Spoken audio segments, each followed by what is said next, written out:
Hello everyone, I welcome you all at Adhishthana है इसमें आपका स्वागत है। 1.5 ईयर करंट अफेयर सीरीज जो कि हमने प्रीलिम्स 2024 के लिए डिजाइन करी है, उसके अंदर आज ये सारे टॉपिक्स हम आपको पढ़ाएंगे 20 से 25 मिनट के अंदर। ना सिर्फ पढ़ाएंगे बट आपको यहाँ पर आपको लर्न भी करा देंगे। तो कंसेप्चुअल अंडरस्टैंडिंग प्लस किस तरह से टिप्स और ट्रिक्स से याद करा जाता है, इस सीरीज के अंदर हम आपको ये बताते हैं, राइट। तो चलिए हम स्टार्ट करते हैं, but before that I want to let you know that 360 degree coverage, complete coverage of December current affairs का पार्ट 1 वाली जो बुकलेट है वो आ गई है। डिस्क्रिप्शन में लिंक दे रखा है, आप लिंक को क्लिक करेंगे तो आपको ये डाउनलोड हो जाएगी बुकलेट। इस बुकलेट के अंदर हमने सारी टिप्स और ट्रिक्स भी लिख दी हैं, जिससे कि आप ना सिर्फ पढ़ेंगे इसको बट इसको लर्न भी करेंगे, राइट। चलिए, हमारा पहला टॉपिक है फ्लाई ऐश। फ्लाई ऐश जैसे टॉपिक से पता चल रहा है, ऐश का मतलब क्या होता है। ऐश को अगर हम बोले ऐश का मतलब क्या होता है, तो ऐश का मतलब होता है राख, ठीक है। फ्लाई ऐश का मतलब क्या होगा, उड़ती हुई राख। अब ये राख कहाँ से निकल रही है, ये राख निकल रही है थर्मल पावर प्लांट से। थर्मल पावर प्लांट से कुछ राख निकल रही है जो कि उड़ रही है। और क्यों निकल रही है, बिकॉज ये थर्मल पावर प्लांट वाले जो है ना, ये इसको प्रॉपर्ली डिस्पोज ऑफ नहीं कर रहे हैं। और यही दिक्कत किसकी है, नेशनल ग्रीन ट्रिब्यूनल की। तो देखो, रिसेंटली न्यूज में इसलिए है बिकॉज नेशनल ग्रीन ट्रिब्यूनल ने कहा है कि बहुत सारे ऐसे केसेस हम देख रहे हैं जहां पर थर्मल पावर प्लांट के अंदर से उड़ती हुई राख जो है लोगों के शरीर के अंदर जा रही है, और उस लोगों के अंदर हार्ट डिजीज, कैंसर, ऐसे सिम्टम्स यहाँ पर आ रहे हैं, राइट। तो देखिए, recently national green tribunal cases show that thermal power plants are still not disposing of fly ash properly. क्या है ये, पूरा हम इसके अंदर समझेंगे। देखो, ऐसे समझो कि कोई थर्मल पावर प्लांट है। थर्मल पावर प्लांट का मतलब क्या है, कोयला जला के आप एनर्जी प्रोड्यूस यहाँ पर कर रहे हैं, ठीक है। तो आप यहाँ पर देखिए, सेकंड थोड़ा सा,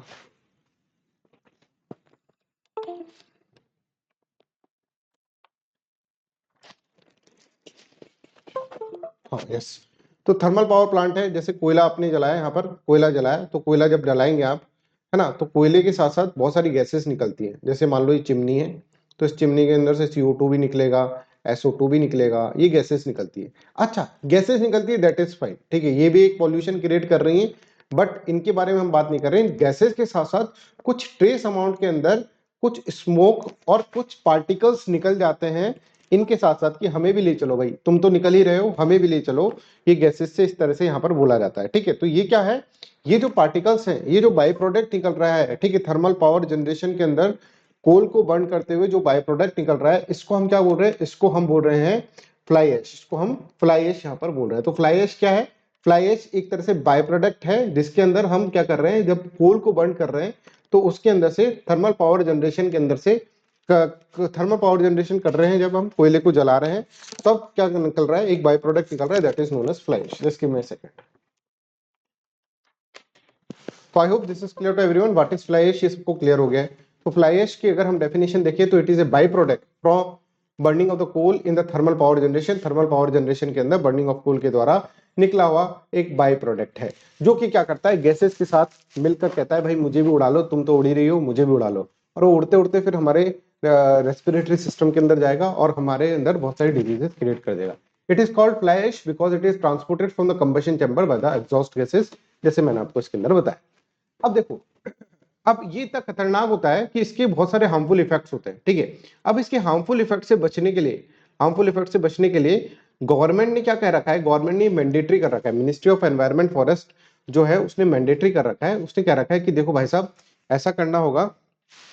आई थिंक ये इसकी कॉर्ड खराब हो गई है, चलो। ये क्या कहते हैं कि देखो भाई साहब, ऐसा करना होगा कि आपको जो है, जो जैसे चिमनी के अंदर से मान लीजिए बहुत सारी गैसेस निकल रही हैं, तो इन गैसेस के अंदर जो ट्रेस अमाउंट के अंदर ये फ्लाई ऐश है, इसको यहीं पे इकट्ठा कर लो। तुम कैसे इकट्ठा कर लो, यहाँ पे तुम इलेक्ट्रोस्टैटिक प्रेसिपिटेटर बैग्स लगा दो, और इलेक्ट्रोस्टैटिक प्रेसिपिटेटर बैग्स क्या करेंगे, गैसेस को तो जाने देंगे, बट यहाँ पे जो फ्लाई ऐश है, ठीक है, फ्लाई ऐश जो है उसको पकड़ के यहाँ पे रख लेंगे, जो राख है उसको पकड़ के रख लेंगे, और उसको पकड़ के इकट्ठा करो, और इकट्ठा करके इसको यूटिलाइज करो। इसकी यूज भी है बहुत, अगर देखो यूटिलाइज को करो। अब देखो, हार्मफुल इफेक्ट इसके कब होते हैं, जब ये हवा के अंदर रहती है, जब ये हवा के अंदर घुमक्कड़ हो रखी है, घूम रही है ना, तब इसके हार्मफुल इफेक्ट रहेंगे।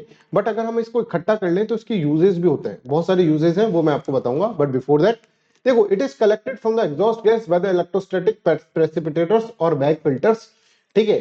ये क्या है, इलेक्ट्रोस्टैटिक प्रेसिपिटेटर्स क्या है, defined as a filtration device that is used to remove the fine particles like the smoke, fine dust from the following gases, ठीक है। It is commonly use device for the air pollution control. Air pollution control के लिए electrostatic precipitators को use करते हैं। अब देखो fly ash के अंदर बहुत सारे ट्रेस एलिमेंट्स, बहुत सारे अमाउंट के अंदर, सब्सटेंशियल अमाउंट के अंदर Fe2O3 होता है, CaO होता है, एल्यूमिनियम ऑक्साइड होता है और फेरिक ऑक्साइड होता है, फेरिक ऑक्साइड। और इसके अलावा और भी खतरनाक चीजें होती हैं, और भी खतरनाक चीजें जैसे लेड, ठीक है, जैसे सिलिकॉन, सिलिकॉन ऑक्साइड, ठीक है, ये भी इसके अंदर पाए जाते हैं। अब ये बहुत ही ज्यादा टॉक्सिक बना देते हैं इसको, और टॉक्सिक बना देते हैं तो जब हम इनहेल करेंगे, अंदर गहरी सांस लेंगे, तो उसके साथ साथ ये भी निकल लेंगे अंदर हमारे, ठीक है, और हमारे रेस्पिरेटरी सिस्टम को खराब करेंगे। Even it can be a cause of cancer, cancer का भी एक कॉज हो सकता है। तो fly ash include substantial amount of silicon oxide, aluminium oxide, ferric oxide, calcium oxide, ठीक है, यहाँ पर आप इसके अंदर देखें। अच्छा, इसके अलावा अगर हम देखें तो ये तो इसकी खतरनाक चीजें हो गई, ठीक है, कि भाई ये बहुत सारे इसके हार्मफुल इफेक्ट्स होते हैं, और हार्मफुल इफेक्ट्स के बारे में हम पढ़े तो ये देखिए टॉक्सिक एयर पॉल्यूटेंट है, इसके कारण हार्ट डिजीज भी हो सकती है, cancer, respiratory disease, stroke, heart stroke भी आ सकता है, दिल का झटका, दिल के अंदर झटका भी आ सकता है, ठीक है, ये सब चीजें आप देखें। इसके अलावा क्या होगा, इसके अलावा ये है, जैसे मान लीजिए फ्लाई ऐश घूम रही है, ठीक है, ये फ्लाई ऐश घूम रही है, राइट, घूम रही है, ऊपर से पानी गिरा, है ना, बारिश हुई, रेन हुई, और ये क्या करेगी, ये नीचे धरती पे जाके गिरेगी। अब ये धरती है, धरती पे जाके गिरी तो ये सॉइल को भी पॉल्यूट कर देती है, ये भी लीचिंग भी कर देती है। लीचिंग करने का मतलब क्या है, कि लीचिंग करने का मतलब ये है कि जो हैवी एलिमेंट्स होते हैं वो नीचे चले जाते हैं ग्राउंड वाटर के अंदर, और वाटर पॉल्यूशन भी कर देती है। तो it can create water pollution, it can create soil pollution, it can create air pollution. तो बड़ी ही खतरनाक चीज होती है, इसलिए कहते हैं कि भाई इनको उड़ने मत दो हवा में ज्यादा, है ना, इनको इकट्ठा करके इनके यूज होते हैं। कुछ क्या यूज होते हैं, अब यूज हम देख लेते हैं। पहले हम यहाँ पर देखें, when combined with the water they cause leaching of the heavy metals in the ground water. It can also pollute, it also pollute the soil, affect the roots development system of the trees. इसको ये effect करती है। अब government क्या कह रही है, government कह रही है कि भाई इतना खतरनाक चीज है, इसको हवा में मत उड़ने दो, उसको पकड़कर इकट्ठा कर लो, और इकट्ठा करके इसके यूजेस क्या होते हैं, देखो ये इसकी प्रॉपर्टी जो होती है ना, पोर्टलैंड सीमेंट की तरह होती है। पोर्टलैंड सीमेंट की क्या प्रॉपर्टी होती है साहब, पोर्टलैंड सीमेंट की प्रॉपर्टी होती है कि एक बाइंडिंग एलिमेंट होता है, ठीक है, सीमेंट की जो एलिमेंट, तो ये भी एक बाइंडिंग एलिमेंट होती है। तो बाइंडिंग एलिमेंट के कारण ये क्या कर सकते हैं, इसकी बाइंडिंग, इसके अंदर क्या है, बाइंडिंग वाली इसके अंदर प्रॉपर्टी है। तो ये क्या कर सकते हैं, हम इसको सीमेंट प्रोडक्शन में यूज कर सकते हैं, इसको अगर हम देखें रोड बना सकते हैं इससे। प्लस इसके अंदर बहुत सारे मेटल्स होते हैं, फ्लाई ऐश के अंदर बहुत सारे मेटल है, तो मेटल रिकवरी भी इसके अंदर कर सकते हैं। तो ये सब काम इसके अंदर से फ्लाई ऐश से हम कर सकते हैं। तो देखो it use in the concrete and cement products, ठीक है, road base, metal recovery, mineral filler among others, इन सब के अंदर ही काम आती है। हार्मफुल इफेक्ट हम इसके पढ़ ही चुके हैं, है ना। तो इसीलिए ministry of environment, forest and climate change ने 2021 के अंदर कहा कि जो भी थर्मल पावर प्लांट वाले हैं, coal fired thermal power plant वाले, वो ध्यान से सुने, वो फ्लाई ऐश को ऐसे फ्लाई नहीं करने देंगे, उसको पकड़कर 100% उसका यूटिलाइजेशन करेंगे, ये मैंडेटरी है, ऐसा union ministry of environment, forest and climate change ने बोला। I hope this is clear, fly ash सबको क्लियर है। नेक्स्ट इज वीर बाल दिवस। वीर बाल दिवस 2022 से पहले नहीं मनाया जाता था।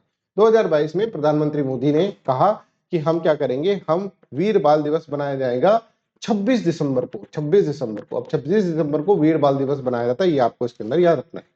वीर बाल दिवस किसकी शहादत में मनाया जाता है, ये जो दो बच्चे हैं इनकी शहादत में मनाया जाता है। ये कौन है, बाबा जोरावर सिंह जी और बाबा फतेह सिंह जी। ये किसके बच्चे थे, ये थे गुरु गोविंद सिंह जी के बच्चे थे, और इनको क्या कर दिया था, उनको एक जो है नवाब ने मार दिया था, ठीक है, मार दिया था, मौत के घाट उतार दिया था।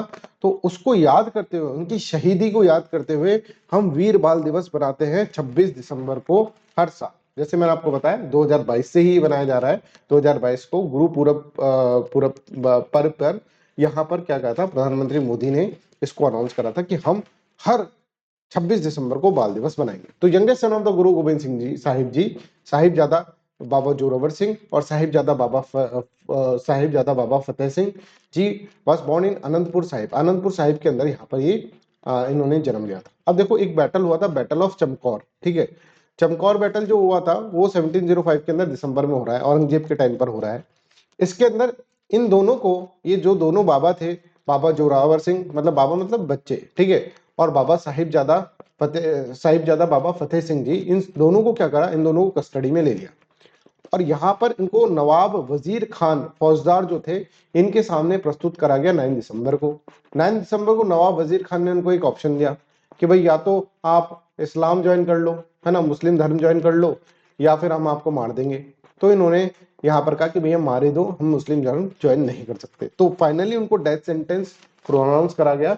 इसके बाद आप देखेंगे 12 दिसंबर को बाबा जोरावर सिंह और फतेह सिंह जी को जिंदा जो है दीवार के अंदर जो होता है आप देखेंगे दीवार के अंदर उनको चिन दिया। ठीक है, चिन देते हैं ना दीवार के अंदर, दीवार खड़ी कर दी और फिर जिंदा ही चिन दिया, उसके बाद उनकी मृत्यु हो गई।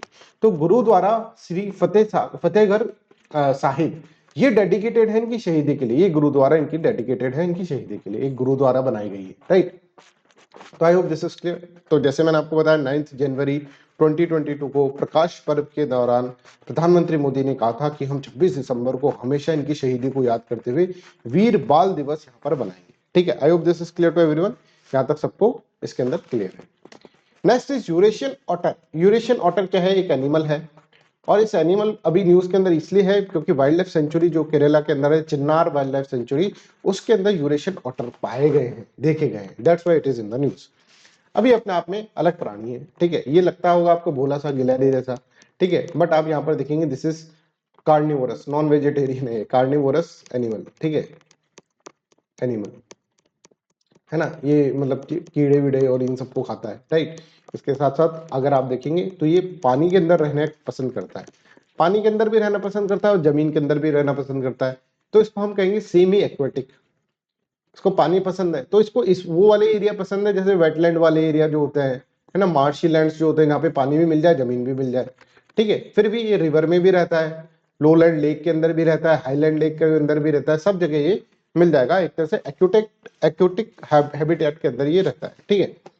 तो it is semi aquatic carnivorous animal, mammal, ठीक है, मैमल है। It range covers part of 3 continent. एक तो यूरोप में पाया जाता है, एशिया में पाया जाता है और अफ्रीका के अंदर पाया जाता है। भारत के अंदर देखिए तो नदर्न, नॉर्थ ईस्टर्न और सदर्न इंडिया के अंदर ये पाया जाता है। Wide variety of aquatic habitat, जिसके अंदर highland, lowland lakes, rivers, streams, marshes, swamp forest, coastal areas, यहाँ पर ये इसके अंदर पाया जाता है। इन इंडियन सब कॉन्टिनेंट के अंदर अगर हम देखें, Eurasian otter occurs in the cold hill and the mountain stream और कोल्ड हिल के अंदर ही पाया, राइट। उसके फीचर्स देखो, फीचर्स के अंदर सबसे पहले आप देखेंगे यहाँ पर इसके देखो फर होते हैं बहुत सारे, ठीक है, आप यहाँ पर देख रहे हैं फर है, और ये बहुत सारे फर होते हैं, और ये बहुत सेंसिटिव होता है, ये इतना सेंसिटिव होता है कि हमेशा डरा डरा सा रह गए, है ना, डर, कभी डर जाता है, कभी ऐसे, इतना ज्यादा सेंसिटिव होता है। कैसे? साइट की तरफ सेंसिटिव होता है, कुछ उसको दिख जाता है, तो स्मेल की तरफ बड़ी सेंसिटिव होता है, ठीक है। हियरिंग, इसके कान बड़े तेज होते हैं, है ना, इसकी आंखें बड़ी तेज है, स्मेल बड़ी तेज है, इस तरह से आपको इसके अंदर याद रखना है। तो ये देखो, it has sensitive whiskers around the snout to help detect prey, है ना, नाक के पास सेंसिटिव विस्कर्स होते हैं जिससे इसको पता चल जाता है कि शिकार कहाँ है आपका। It has 2 layers of the fur, a thick waterproof outer one and a warm inner one with 50,000 hairs per centimeter. It has an acute sense of sight, smell and hearing के acute sense के अंदर पाए जाते हैं। ये इसके features है।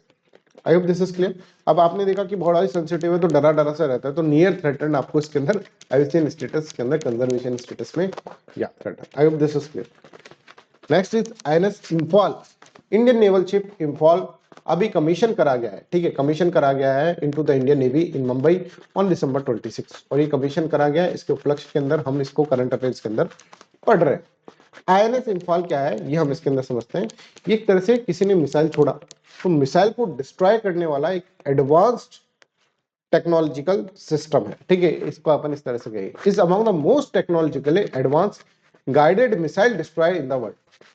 तो शिप के ऊपर इसके अंदर आईएनएस इंफॉल के अंदर क्या है, ये ऐसा सिस्टम है जिसके अंदर कोई भी मिसाइल होगा तो मिसाइल को ये चकनाचूर कर देगा। Ship measures 163 metres in the length, 17 metre in the breadth and 7400 tonne का डिस्प्लेसमेंट करता है ये पानी का, मतलब जब ये पानी के ऊपर आता है इतना पानी डिस्प्लेस होता है।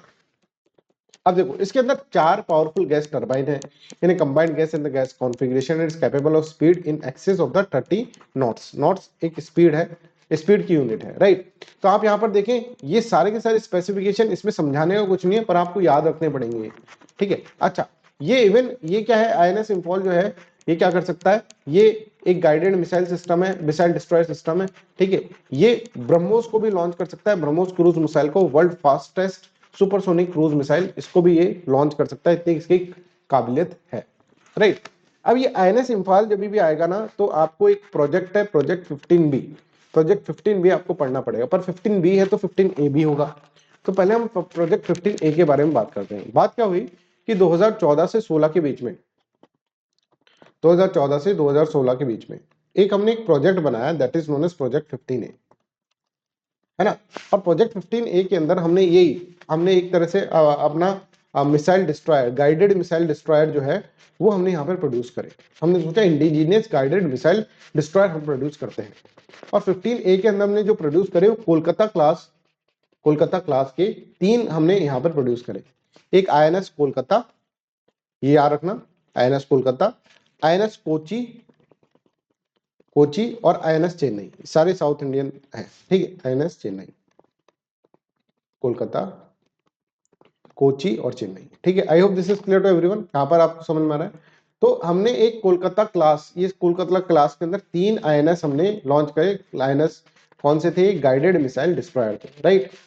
तो यहाँ पर देखो, this is known as project 15A, इसको अपन प्रोजेक्ट 15A बोला गया। तो देखो, between 2014 and 2016 the Indian navy commission 3 guided missile destroyer of Kolkata class under project name 15A. The Kolkata class include INS Kolkata, Kochi and Chennai, ठीक है। यहां तक समझ में आ गया। इसके बाद हमने सोचा कि यार अब ये तो हमने प्रोड्यूस कर दिया, हमको बड़ा मजा आया, तो हमने सोचा कि हमको है ना एक और प्रोजेक्ट बनाना चाहिए 15B, जिसके अंदर जो कोलकाता क्लास जो प्रोड्यूस कर रहे हैं ना हम, कोलकाता क्लास, उससे एडवांस्ड हम गाइडेड मिसाइल सिस्टम यहाँ पर, मिसाइल डिस्ट्रॉयर सिस्टम यहाँ पर प्रोड्यूस करें, ठीक है। तो ये देखो, for building the advance variant of the Kolkata class का एडवांस वेरिएंट बनाने के लिए, गाइडेड मिसाइल डिस्ट्रॉयर के लिए एक contract for the construction under the project code name 15B was signed in January 2011 के अंदर ये साइन करा गया। अब 15B के अंदर हमारे 4 INS हमको यहाँ पर प्रोड्यूस करने थे, ठीक है। तो 4 INS प्रोड्यूस करने थे। तीसरा वाला जो है INS इम्फॉल है। INS इम्फॉल से पहले 2 और INS यहाँ पर लॉन्च कर दिए गए। एक का नाम है INS विशाखापट्टनम, एक तो विशाखापट्टनम है और एक का मैं भूल रहा हूँ थोड़ा, मैं आपको बताता हूँ। तो यहाँ पे देखो, the lead ship of the project 15B INS Visakhapatnam was commission into the Indian navy in the November 2021। इसके बाद सेकंड शिप INS मुगाओ जो है वो दिसंबर 2022 के अंदर हुआ। थर्ड INS इम्फाल यहाँ पर हो ही गया है दिसंबर 2023 के अंदर, और फोर्थ जो होगा वो आने वाले समय में कमीशन करा जाएगा, जिसका नाम होगा INS Surat. I hope this is clear. अब ये सारे प्रोजेक्ट 15B के जो भी है, INS इम्फाल से लेकर INS सूरत तक और INS विशाखापट्टनम और INS मुगाओ जो है वो क्या है, MDSL कंपनी है एक मुंबई के अंदर, वो कंस्ट्रक्ट कर रही है, ठीक है। तो Mazagon dock ship builders limited MDSL in Mumbai, ये मुंबई के अंदर ये क्या कर रही है, ये इनको प्रोड्यूस करते हो। इंडिजीनियसली ये प्रोड्यूस हो रहे हैं, गाइडेड मिसाइल गाइडेड सिस्टम जो है इंडिजीनियसली प्रोड्यूस हो रहा है। Next is Nagarjuna Sagar dam. Nagarjuna Sagar dam, यहाँ पर देखो, एक तो नाग है, नाग उसको याद करवाएंगे आपको, एक अर्जुन है। जहां पे अर्जुन है तो वहां पे कृष्ण भी होंगे, सही बात है सर, कृष्ण। तो कृष्णा रिवर के ऊपर नागार्जुन सागर डैम यहाँ पर है, ये आपको। तो कृष्णा नदी के ऊपर ये नागार्जुन सागर डैम है। अब इसके अंदर है ना, एक कन्फ्लिक्टेड जोन में है। एक आंध्र प्रदेश की गवर्नमेंट और तेलंगाना की गवर्नमेंट जो है ना, वो इसको क्या है, थोड़ा सा इसके अंदर ये कॉन्फ्लिक्टेड जोन के अंदर आया है, right. I hope this is clear to everyone, यहाँ तक सबको क्लियर होगा। चलो आगे अपन इसके अंदर देखते हैं। देखो अभी क्या हुआ, आंध्र प्रदेश गवर्नमेंट के है ना बहुत सारी पुलिसमैन आए, बहुत सारे पुलिसमैन आए, और उन्होंने पूरा half of Nagarjuna Sagar dam को जो है ना वो अपने अंडर में ले लिया, ठीक है। पुलिस की दादागिरी है ना, इस तरह से आंध्र प्रदेश पुलिस की दादागिरी। तेलंगाना इलेक्शन से पहले इस तरह की यहाँ पर घटना हुई, है ना। तो अब नागार्जुन सागर डैम क्या है और किसका इसके ऊपर अधिकार है, ये हम इसके अंदर समझेंगे। देखो, Nagarjuna Sagar dam is largest and highest machinery dam in the world. Machinery मतलब जो ईंट पत्थर से बनाया जाता है, ठीक है, वो वाला डैम जो है चूने मिट्टी से, चूने और पत्थर से बनाया जाता है, वैसा सबसे बड़ा और सबसे हाईएस्ट डैम कहाँ पर है, मैंने आपको बताया कृष्णा नदी पे। कैसे याद करोगे, अर्जुन है तो कृष्ण भी होंगे, तो कृष्ण रिवर के ऊपर है, straggling the border of the Nalgonda and the Guntur district, ठीक है। ये याद करने की जरूरत नहीं है। It derive its name from the nearby hillock and the island called the Nagarjuna Konda. Nagarjuna Konda, Nagarjuna थे कौन, नागार्जुन एक बुद्धिस्ट मॉन्क थे, है ना, बुद्धिस्ट मॉन्क थे, बुद्धिस्ट मॉन्क जिन्होंने आत्मा के बारे में बताया था। चलो छोड़ो, निरात्मावाद की थ्योरी दी थी, छोड़ो, ये ऐसे एक्स्ट्रा ज्ञान आ गया है, ठीक है, इसको रहने देना। नहीं, इसमें इसमें अकेले ज्ञान के अंदर आधा घंटा हमारा लग जाएगा, ठीक है। It directs name from the nearby hillock and the island का the Nagarjuna Konda where an ancient Buddhist monk Nagarjuna कभी रहते थे, वहीं से उसका नाम नागार्जुन कोंडा पड़ा है, और वहीं से इस नागार्जुन सागर डैम का नाम पड़ा है, ठीक है। अब देखो डैम जो है ना, ये इरिगेशन वाटर देता है 5 डिस्ट्रिक्ट को, including Khamman district, Nalgonda district, ठीक है, Guntur district, Prakasam district and the Krishna district, ठीक है। और आंध्र प्रदेश रीऑर्गेनाइजेशन एक्ट 2014 जिसके अंदर तेलंगाना बना था, राइट। तो यहाँ पर ये बोला गया था कि नागार्जुन सागर डैम जो है ना वो कंट्रोल और सुपरवाइज करा जाएगा तेलंगाना के द्वारा, और आंध्र प्रदेश जो है ना वो क्या होगा, उसको श्रीशैलम प्रोजेक्ट का कंट्रोल दिया जाएगा, श्रीशैलम प्रोजेक्ट का कंट्रोल दिया जाएगा। अब यहाँ पर मैं आपको बताता हूँ, जैसे ये नागार्जुन डैम यहाँ पर है कृष्णा नदी के ऊपर, और कृष्णा नदी के ऊपर एक और डैम है that is known as Srisailam. तो श्रीशैलम का तो आंध्र प्रदेश को दिया गया था, और नागार्जुन कोंडा का जो दिया गया था वो दिया गया था किसको, तेलंगाना को दिया गया था कंट्रोल, ठीक है। पर आंध्र प्रदेश की गवर्नमेंट जो है उन्होंने यहाँ पर आधा का आधा, आधा से ज्यादा जो नागार्जुन सागर डैम था उसको अपने कब्जे में ले लिया था। अब देखो कृष्णा रिवर के बारे में भी यहाँ पे समझ लेते हैं। कृष्ण रिवर, ठीक है, कृष्ण एक महान आदमी थे, ठीक है। तो महाराष्ट्र से यहाँ पर ओरिजिन होता है इसका, है ना। और तेलंगाना, आंध्र प्रदेश, ठीक है, और कर्नाटका के अंदर यहाँ पर क्या आता है, ये कृष्णा नदी यहाँ पर, तो महाराष्ट्र से निकल के कर्नाटका, कर्नाटका से फिर तेलंगाना, तेलंगाना से फिर आप देख रहे हैं यहाँ पर बॉर्डर के अंदर है ये तेलंगाना और आंध्र प्रदेश की, और फिर उसके बाद फिर आंध्र प्रदेश के अंदर आकर यहाँ पर आप देख रहे हैं ओशन के अंदर गिर जाएंगे, ठीक है। This is about the Krishna नदी। और यहाँ पर आप देख रहे हैं कृष्णा नदी के यहाँ पर एक डैम है that is known as Nagarjuna Sagar dam, और ये एक श्रीशैलम प्रोजेक्ट है। श्रीशैलम प्रोजेक्ट आंध्र प्रदेश के कंट्रोल में है, और ये क्या है, ये तेलंगाना के कंट्रोल के अंदर है, राइट।